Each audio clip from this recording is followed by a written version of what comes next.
வணக்கம். இன்றைக்கி முட்டைகோசு கடலைப்பருப்பு மசாலா கூட்டு எப்படி பண்ணுறது சொல்கிறேன் பாருங்கள். கோசு 4 கேஜிங்க, கடலைப்பருப்பு 1 கப்புங்க, ஒரு தக்காளி, ஒரு வெங்காயம், சின்ன இஞ்சி 4 பல் 5 பல் இருக்குங்க, பூண்டு, இது பாருங்கள் 2 டப்பா தேங்காய், தனியா 1 ஸ்பூன் தனியா பாருங்கள், 1 ஸ்பூன் கசகசா, இன்னும் கொஞ்சம் அதிகமாக போட்டுக்கலாம், நல்லாயிருக்கும் கசகசா. இப்போ பாருங்கள் தனியா, லவங்கம் 1, ஒரு பட்டை, சின்ன அளவு பட்டை மிக்சிக்கு போட்டுக்கணுங்க. எப்படி பண்ணுறத சொல்கிறேன் பாருங்கள். இந்த தனியா தேங்காய் மிக்சியில் போட்டுக்கலாம். இது பாருங்கள், இந்த தக்காளி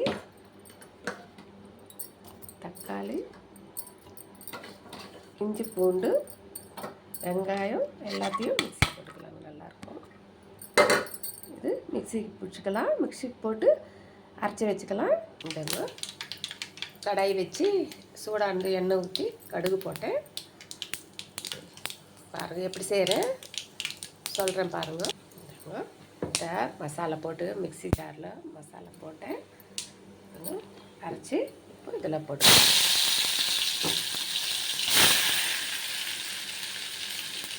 இதுங்க மாதிரி நல்லா வதக்கணும். இன்னும் கொஞ்சம் கூட எண்ணெய் ஊற்றிக்கலாம், நான் ஊற்றலை, இதுவே போதும். நிறைய எண்ணெய் ஊற்றுறேன், எங்கள் வீட்டில் சாப்பிட மாட்டாங்க. கொஞ்சம் இந்த பச்சை வாசனை போகிற வரணும், நல்லா வதக்கணுங்க. இந்த பாருங்கள் கடலைப்பருப்பு வேக வச்சுக்கினா 1 கப் பருப்பு பண்ணல, இந்த மாதிரி வேகிற வரலும் வேக வச்சு இறக்கணுங்க. பாருங்கள் இன்னும் கொஞ்சம் பச்சை வாசனை போடணுங்க. தக்காளி வெங்காயம்லாம் பச்சையாக போட்டதில்ல, அதனால் கொஞ்சம் வதக்கிட்டு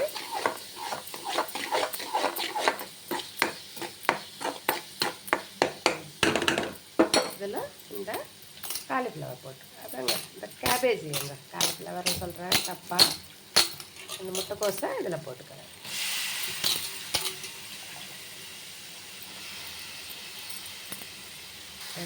கொஞ்சம் வாடிச்சு. இப்போ மிளகாத்தூள் ஒரு 2 ஸ்பூன் மிளகாத்தூள், 1/4 ஸ்பூன் மஞ்சள்தூள், கொஞ்சம் சால்ட்டுங்க போட்டு கொஞ்ச நேரம் வறுக்கணுங்க. பாருங்கள் காரம் உப்பு இந்த மஞ்சத்தூள் போட்டேன், நல்லா வாடிச்சு. இப்போ கடலைப்பருப்பு தண்ணியோடு ஊற்றிட்டேன்.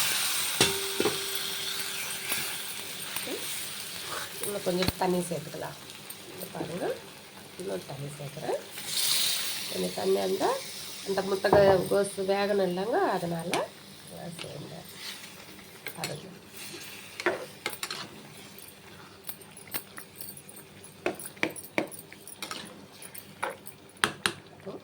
மூடி போடுங்க. ஒரு 5 நிமிஷம் வெந்துடுங்க. ஆஃப் பண்ணிடலாம். ஸ்டவ் கட்டு பாருங்கள் வெந்து வருது. நான் இந்த வீடியோ யூடியூப்பில் வைக்கிறேங்க. நான் தமிழில் பேசுகிறேன், தெலுங்குலேயும் பேசுகிறேன். தெலுங்கில் கூட வீடியோ வைக்கிறேங்க. நாங்கள் இருக்கிறது ஆந்திராவில் இருக்கிறோம், அதனால் நான் தெலுங்கில் வீடியோ வைக்கிறேன். இது ஃபஸ்ட்டு தமிழில் வைக்கிறேன். பாருங்கள் எப்படி இருக்குது. இதை பாருங்கள் கொஞ்சம் உப்பு காரம் கம்மியாச்சு, மறுபடியும் கொஞ்சம் மிளகாத்தூள் போட்டுக்கணும். நான் காரம் பண்ணி தான் சாப்பிடுவாங்க எங்கள் வீட்டில், அதனால் கொஞ்சம் ஒரு 1 ஸ்பூனு மிளகாத்தூள் போட்டாங்க. யாருக்கு எப்படி இருக்கு வேணுமோ அப்படி ஆக்கி சாப்பிடலாம். இது காரக்குழம்போட ரசத்தோடு சாப்பிட்டா நல்லா இருக்குங்க. மோர் குழம்பு கூட சேர்ந்துக்கலாம், எதையோடு சாப்பிட்டாலும் டேஸ்ட்டாக இருக்கும். இல்லை இது ஒன்றையே போட்டுன்னு சாப்பிட்டா கூட சாப்பிட்றதுக்கு சாப்பாடில் நல்லாயிருக்கும். இந்தங்க கேபேஜி மசாலா போட்டு ரெடி ஆகிடுச்சு. இதை பாருங்கள்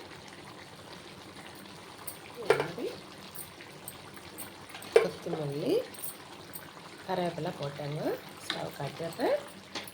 என் வீடியோ பிடிச்சிருந்தா லைக் பண்ணுங்கள், சப்ஸ்கிரைப் பண்ணுங்கள், ஷேர் பண்ணுங்கள். நமஸ்தேங்க. வணக்கங்க எல்லாருக்கும். இது வந்து காலிஃப்ளவர் இந்த கேபேஜோட கூட பருப்போட கூட கேபேஜை வேக வச்சு அப்புறம் தாளிச்சிக்கலாம். எல்லாருக்கும் வணக்கங்க.